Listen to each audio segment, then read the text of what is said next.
these little lights, you can do that.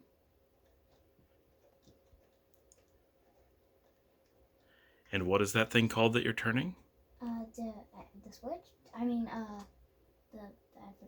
Variable? Resistor? Yes, a variable resistor. And she built parallel circuits to different LEDs, and the variable resistor is on one of them. And so as she changes the resistance, it changes whether one LED lights up or the other or both based on how much resistance there is to the one. I need it so they're both on. How many experiments have you done so far? 5. Well, this is the 5th one. So, Cool.